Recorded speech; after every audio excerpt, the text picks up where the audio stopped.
आप सभी को नमस्ते। आज का मेरा वीडियो है फ्रीडम फाइटर से रिलेटेड। वैसे तो हमारे देश में अनेकों फ्रीडम फाइटर्स हुए हैं, जैसे मंगल पांडे, रानी लक्ष्मीबाई, चंद्रशेखर आजाद, सुभाष चंद्र बोस, बिरसा मुंडा, भगत सिंह, राजगुरु, सुखदेव, अशफाकुल्ला खान, राम प्रसाद बिस्मिल, ऐसे अनेकों फ्रीडम फाइटर्स हुए हैं। तो सबसे पहले हम बात करते हैं 1857 की क्रांति के बारे में, द रिवोल्ट ऑफ 1857। बहुत से लोगों का ऐसा मानना है कि भारत आजाद 1857 में ही हो गया रहता।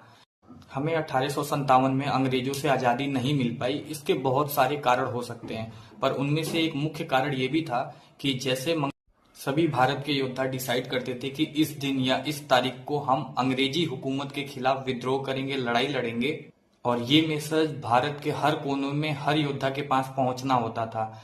पर क्या था कि कुछ लोग अंग्रेजों की मुखबिरी कर देते थे, या ये मैसेज कुछ दिन बाद पहुंचता था। जहां समय पे पहुंच जाता था ये मैसेज, वहां के लोग अंग्रेजों से लड़के जीत जाते थे, और जहां ये मैसेज लेट पहुंचता था या नहीं पहुंच पाता था, वहां अंग्रेज सतर्क हो जाते थे, क्योंकि उस समय दूर संचार का कोई सुविधा नहीं था कि मैसेज डायरेक्टली उन योद्धाओं तक पहुंचाया जा सके। जैसा कि हम सभी लोग को पता है कि आजादी की पहली गोली मंगल पांडे जी ने चलाई थी। उन्हें जब ये ज्ञात हुआ कि अंग्रेज हमारे साथ बहुत गलत कर रहे हैं, तब उन्होंने अंग्रेज के खिलाफ विद्रोह जारी कर दिया।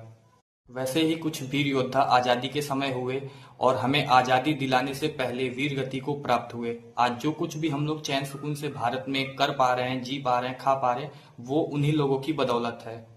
तो सबसे पहले हम लोग बात करते हैं राजगुरु, सुखदेव और भगत सिंह जी के बारे में। और इन लोगों के गुरु हुआ करते थे चंद्रशेखर आजाद जी, क्योंकि उनकी नेतृत्व करने की क्षमता बहुत अधिक थी और उनका नाम अंग्रेजी हुकूमत में हमेशा हलचल पैदा करती थी। उन्हें पकड़ने के लिए हमेशा अंग्रेज व्याकुल रहा करते थे। जिस समय ये भारत के महान योद्धा वीर गति को प्राप्त हुए, उस समय इन लोगों की उम्र मात्र 23 और 24 साल थी। आप लोग सोच सकते हैं, 23 और 24 साल की उम्र में ये लोग निस्वार्थ मन से भारत माता को आजाद करने के लिए अपनी प्राणों की आहुति दे दिए। किताब में लिखा गया है कि जिस समय भगत सिंह जी ने अपना घर त्यागा था, उस समय उनकी शादी लगी थी और इंगेजमेंट के दिन बहुत ही नजदीक थे, पर उन्होंने ये सब सुख सुविधा छोड़ दिया, त्याग कर दिया, सिर्फ और सिर्फ भारत माता को आजाद कराने के लिए। जिस समय वो अंग्रेजी हुकूमत के खिलाफ बम फोड़े थे, उस समय ये तीनों लोग वहां से भाग सकते थे, पर उन्होंने भागना उचित नहीं समझा। उन्होंने सोचा कि अगर हमारी बातें जनता तक पहुंचानी होगी, क्योंकि वो अगर वहां से भागना चाहते तो अंग्रेज उन्हें कभी जिंदगी में नहीं पकड़ पाती, पर वो वहां से भागना उचित नहीं समझे, क्योंकि उनकी बात जनता तक पहुंचानी थी।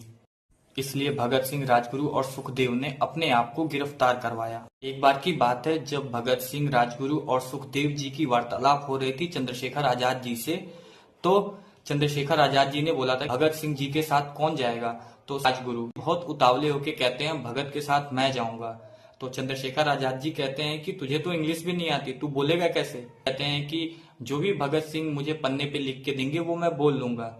तो चंद्रशेखर आजाद जी फिर तुरंत कहते हैं कि तू मरने के लिए इतना उतावला क्यों रहता है। तो राजगुरु जी कहते हैं कि एक बार भारत माता को आजाद कराने के लिए मर जाऊं, फिर सुकून से जी पाऊंगा। ऐसे महान विचार थे उन महान योद्धाओं की। 27 फरवरी 1931 को चंद्रशेखर आजाद जी को अंग्रेजों के द्वारा एल्फ्रेड पार्क में घेर लिया जाता है, क्योंकि अंग्रेजों की तरफ से किसी ने मुखबिरी कर दी थी। पर वहां भी चंद्रशेखर आजाद जी ने अपनी हार नहीं मानी और वो अंग्रेजों से लोहा लेते हुए वीरगति को प्राप्त हुए। वो वीरगति को प्राप्त होने से पहले 3 अंग्रेजों को वहां मार गिराए थे और आखिरी गोली खुद को वो मार लेते हैं। और मारने से पहले वो कहते हैं कि हम आजाद थे, आजाद हैं और आजाद ही रहेंगे। ऐसे ही एक वाकया है भगत सिंह जी की माता जी का और भगत सिंह जी का। जब भगत सिंह की माता जी विद्यावती जी मिलने आती हैं भगत सिंह जी से, तो भगत सिंह जी कहते हैं कि बेबे तू मेरी लाश लेने जेल मत आना, क्योंकि तू जब लाश लेने जेल आएगी तो तेरी आंखों में आंसू आ जाएंगे और फिर भारत की जनता कहेगी कि देखो भगत सिंह जी की माँ रो रही है। इन 3 भारत के वीर योद्धा की फांसी 23 मार्च 1931 को दे दी जाती है, क्योंकि अगर 24 मार्च को दिन में फांसी दी जाती तो जनता के बीच पहले से ही बहुत आक्रोश था और वो अंग्रेजी हुकूमत के खिलाफ आंदोलन छेड़ देते, विद्रोह कर देते। इसलिए अंग्रेजी हुकूमत डर के एक दिन पहले ही इन 3 वीर योद्धाओं को फांसी दे देती है और इनकी लाश टुकड़ों में काट के बोरी में भर के जेल के पीछे वाले रास्ते से मिलिट्री ट्रक में भर के वहां से 60 किलोमीटर दूर ले जाके क्रियाकर्म कर देती है। ऐसे ही एक वाकया है वीर अशफाकुल्ला खान जी का और राम प्रसाद बिस्मिल जी का, जिनको काकोरी कांड की वजह से अंग्रेजी हुकूमत ने गिरफ्तार किया था। काकोरी कांड वो कांड था जिसमें वीर अशफाकुल्ला खान जी, राम प्रसाद बिस्मिल जी, चंद्रशेखर आजाद जी और उनके कुछ साथियों के द्वारा अंग्रेजी हुकूमत में जा रही ट्रेन को लूट लिया जाता है। वहां से कुछ 8,000 रुपए और कुछ बंदूकें वहां से लूटी जाती हैं और वहां के ट्रेन से जा रहे यात्रियों को कोई क्षति नहीं पहुंचाया जाता है। वहां पे वीर अशफाकुल्ला खान जी एक पत्र लिखते हैं, जिस पत्र में लिखते हैं कि ये 8,000 रुपए और बंदूक हमारे ऊपर कर्ज है और जैसे ही हम लोग भारत माता को आजाद कराएंगे ये सूद समेत अंग्रेजों को वापस कर देंगे। आप सोचिए उनके विचार कितने उच्च कोटि के थे। हम ही लोगों से लगान का वसूला हुआ पैसा अंग्रेज ले जा रहे थे, हम ही लोगों का लगान और हम ही लोगों के मजदूरी का पैसा अंग्रेज ले जा रहे थे और वो उस पत्र को वहीं छोड़ देते हैं। ये पैसे लूटने के पीछे उनका विचार ये था कि हम लोग इस पैसे से बंदूक खरीद सके और अंग्रेजों के खिलाफ लड़ाई लड़ सके। और इस लूट में उनके कुछ साथी वहीं वीरगति को प्राप्त हुए और बाकी लोग वहां से ये सामान के साथ भाग निकले। इस घटना के कुछ दिनों बाद उन्हें गिरफ्तार कर लिया जाता है और उनके सामने शर्त रखा जाता है कि अगर वो अपनी गलतियों को मान ले तो अंग्रेजी हुकूमत उन्हें माफ कर देगी, क्योंकि उस समय बहुत ज्यादा अंग्रेजों के खिलाफ विद्रोह हो रहा था। पर उन्होंने गलती स्वीकार नहीं करी और वो वीर गति को चुना। जब अपने आखिरी समय में वीर अशफाकुल्ला खान जी और राम प्रसाद बिस्मिल जी एक साथ बैठे हुए थे तो राम प्रसाद बिस्मिल जी अशफाकुल्ला खान जी से कहते हैं कि अशफाक, तुम डरे डरे से लग रहे हो। तो अशफाकुल्ला खान जी कहते हैं, जी नहीं, मैं बिल्कुल डरा नहीं हूँ।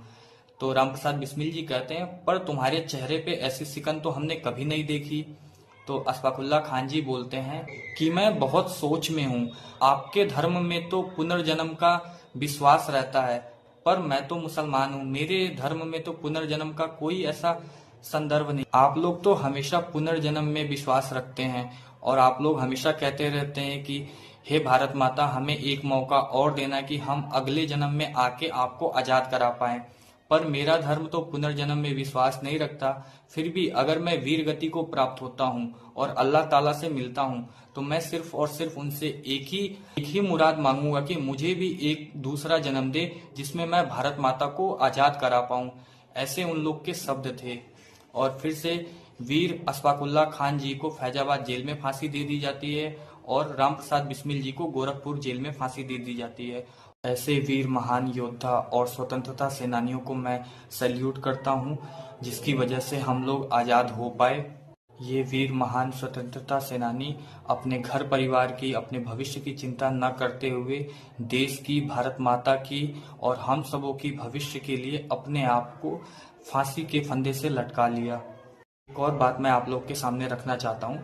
बहुत से लोग गांधी जी में भी कमियां निकालते हैं। चलो, मैं एक पल के लिए आप लोग की बात से एग्री कर जाता हूँ कि गांधी जी में भी कमियां होंगी, लेकिन उसका क्या, जो अंग्रेजों का शासन होने के बावजूद भी अंग्रेजों से लड़ने के लिए गांधी जी अनशन पे बैठ जाते थे, आंदोलन करते थे। अगर अंग्रेज चाहती तो कुछ भी कर सकती थी उनके साथ। और गांधी जी के पास क्या था, वो तो बिल्कुल नरम दल के नेता थे, पर फिर भी अंग्रेजी हुकूमत के खिलाफ लड़ना उचित समझा। जिस प्रकार से वो लड़ना उचित समझा उस प्रकार से वो लड़ाई लड़े। और ऐसा बिल्कुल नहीं है कि गांधी जी का बिल्कुल हाथ नहीं आजादी में।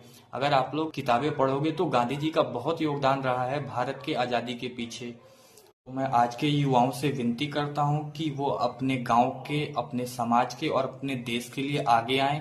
अगर युवा आगे बढ़ेगा तो देश आगे बढ़ेगा। हर युवा से कहता हूं कि अपने हक की मांग करिए, अपने हक की लड़ाई मत लड़िए। हक की लड़ाई में और हक की मांग में बहुत फर्क है। आप पहले इन सब चीजों को समझिए, आप आगे आइए और हमेशा सही के साथ रहिए और गलत के विरोध में खड़े रहिए। आज के लिए इतना ही, मिलते हैं अगले वीडियो में, तब तक के लिए नमस्ते।